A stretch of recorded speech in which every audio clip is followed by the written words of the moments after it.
number 5, Motuapa. Wastewater treatment upgrade. Mr. Lewis. Good afternoon, Your Worship, Councillors.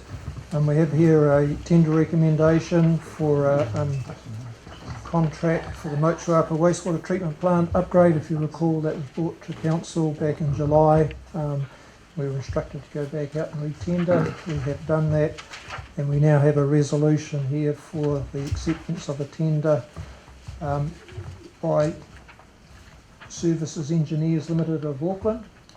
The tender process was a quality price method, and I'll take any questions. Thank you, Mr. Lewis. Questions of Mr. Lewis?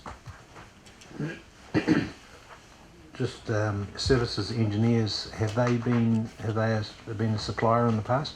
They haven't supplied Taupo District, but they have doing a lot of work for water care in Auckland. Okay. So obviously the necessary due diligence steps have been taken place Absolutely. with that particular firm. Cool. Any other questions of Mr. Lewis?